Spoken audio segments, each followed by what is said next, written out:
بسم اللہ الرحمن الرحیم۔ السلام علیکم معزز طلباء کرام، آپ سب کیسے ہیں؟ آج ہم معطا امام محمد کے سبق نمبر 273 کو پڑھیں گے۔ آج کے ہمارے سبق کا عنوان ہے قسامت کا بیان۔ جیسا کہ گزشتہ سبق میں ہم نے باب القسامہ سے پہلی حدیث پڑھی تھی، اگرچہ اس پر ابھی کوئی ہم نے تفصیلی کلام نہیں کیا، تو آج اسی باب سے دوسری حدیث پڑھ کر پھر امام محمد رحمۃ اللہ علیہ نے جو اس پر تفصیلی کلام بھی کیا ہے تو اس کو بھی پڑھنے کی کوشش کرتے ہیں۔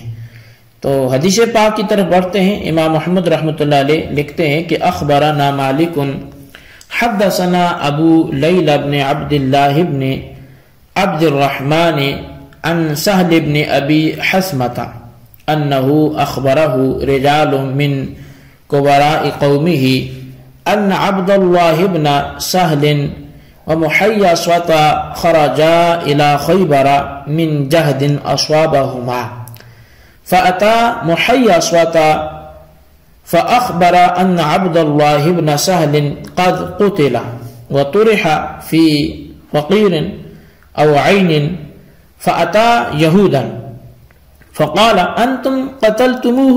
فقالوا والله ما قتلناه، ثم أقبل حتى قدم على قومه فذكر ذلك لهم، ثم أقبل هو وحويصة وهو أخوه أكبر منه وعبد الرحمن بن سهل، فذهب ليتكلم وهو الذي كان بخيبر، فقال له رسول الله صلى الله عليه وسلم كبر كبر يريد السن، فتكلم حويصة ثم تكلم محيصة، فقال رسول الله صلى الله عليه وسلم اما ان يدو صاحبكم واما ان يؤذنوا بحرب، فكتب اليهم رسول الله صلى الله عليه وسلم في ذلك، وكتبوا له انا والله ما قتلناه، فقال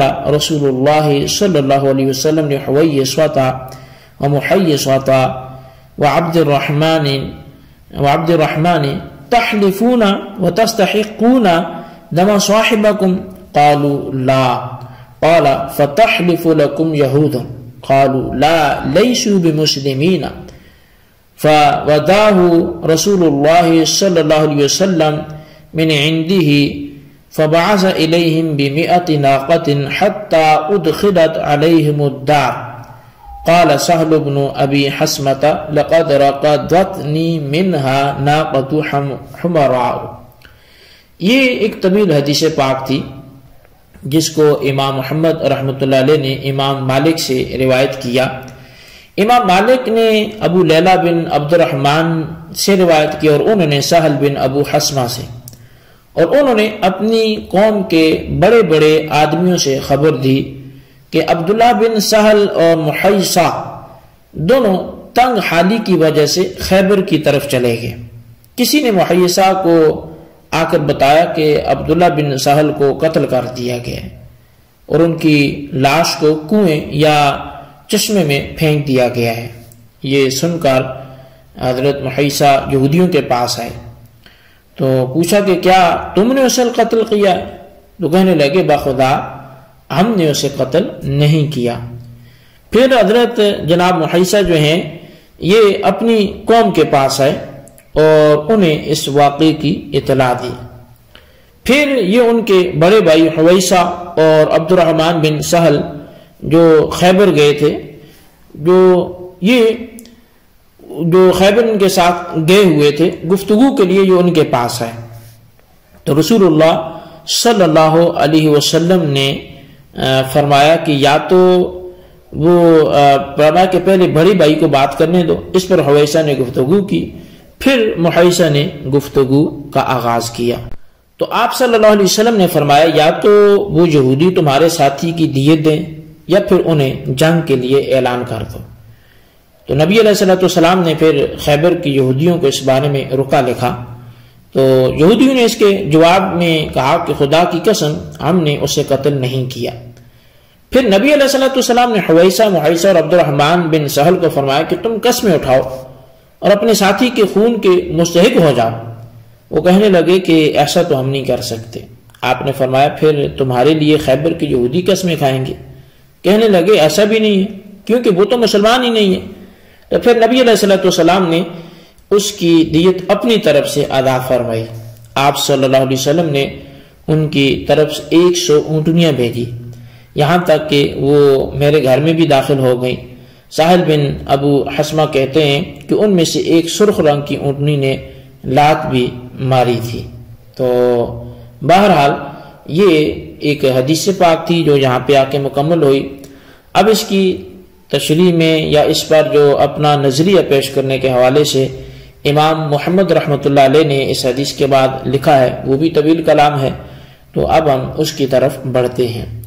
امام محمد رحمۃ اللہ علیہ فرماتے ہیں کہ قال محمد انما قال لهم رسول اللہ صلی اللہ علیہ وسلم اتحلفون وتستحقون دم صاحبكم یعنی بالدیات لیس بالقود وانما يدل على ذلك انه انما اراد الدیات دون القود۔ قوله في اول الحديث اما ان تدو صاحبكم واما ان تؤذنوا بحرب، فهذا يدل على آخر الحديث وهو قوله تحلفون وتستحقون دم صاحبكم لأن الدم قد يستحق بالدية كما يستحق بالقود، لأن النبي صلى الله عليه وسلم لم يقل لهم تحلفون وتستحقون دم من ادعيتم فيكون هذا على القود، وإنما قال لهم تحلفون وتستحقون دم صاحبكم فإنما عني به تستحقون دم صاحبكم بالدية، لأن أول الحديث يدل على ذلك وهو قوله اما ان تدو صاحبكم واما ان تؤذنوا بحرب، وقد قال عمر بن الخطاب القسامة توجب العقل ولا تشيط الدم في احاديث كثيرة، فبهذا نأخذ وهو قول ابي حنيفة والعامة من فقهائنا رحمهم الله تعالى۔ امام محمد رحمۃ اللہ علیہ فرماتے ہیں کہ نبی علیہ السلام نے جو فرمایا تھا کہ قسمیں کھا جاؤ اور اپنے ساتھی کے خون کے مستحق ہو جاؤ، اس سے مراد دیت تھی، قصاص مراد نہیں تھا۔ اس مفہوم اور مراد پر کہ دیت تھی کہ قصاص نہیں تھا، حدیث پاک کے ابتدائی الفاظ دلالت کرتے ہیں۔ وہ یہ تھے کہ یا تو تم ان سے اپنے ساتھی کی دیت لے لو یا پھر ان سے اعلان جنگ کر دو۔ لہذا یہ جملہ حدیث پاک کے آخری حصے کی تشریح اور مراد کو واضح کرتا ہے۔ وہ یہ کہ تم قسمیں کھا جاؤ اور اپنے ساتھی کے خون کے مستحق ہو جاؤ۔ وجہ یہ ہے کہ خون کا مستحق ہونا کبھی تو بطریق دیت کے ہوتا ہے، جیسے کہ بطریق قصاص بھی ہوتا ہے، اس لیے کہ نبی علیہ السلام نے انہیں یوں نہیں فرمایا کہ تم قسمیں اٹھا جاؤ اور اپنے دعوے کے مطابق خون کے مستحق ہو جاؤ، اس سے آپ کی مراد بطریق دیت استحقاق تھا۔ اس لیے حدیث پاک کے ابتدائی الفاظ کہ اما ان تدو صاحبکم و اما ان تؤذنوا بحرب اس پر دلالت کرتے ہیں۔ اور حضرت عمر بن خطاب رضی اللہ عنہ کا قول ہے کہ قسامت دیت کو واجب کرتی ہے، خون کو باطل نہیں کرتی۔ یہ بات بکثرت احادیث میں وارد ہے۔ تو پس امام محمد رحمۃ اللہ علیہ فرماتے ہیں کہ ہمارا احناف کا اسی پر عمل ہے، اور یہی امام اعظم امام ابو حنیفہ رضی اللہ عنہ اور ہمارے عام فقہائے کرام کا بھی قول ہے۔ اب اس باب میں قسامت کے بارے میں امام محمد رحمۃ اللہ علیہ نے 2 عدد روایات ذکر فرمائی ہیں۔ روایات کی تشریح سے قبل لفظ قسامت کے بارے میں آپ یہ سماعت کر لیں کہ عرف شرع میں قسامت اللہ تعالیٰ کی قسم اٹھانے میں مشتمل ہے، اور مخصوص طریقے اور مخصوص شخص کے ساتھ اس کا تعلق ہوتا ہے۔ مخصوص شخص وہ جو مدعا علیہ ہے۔ طریقہ یہ ہوگا کہ محلہ والے کہ جس میں مقتول کی لاش پائی گی ان میں سے 50 آدمی اللہ کے نام کی قسم اٹھائیں کہ خدا کی قسم نہ تو ہم نے اسے قتل کیا اور نہ ہی اس کے قاتل کو ہم جانتے ہیں۔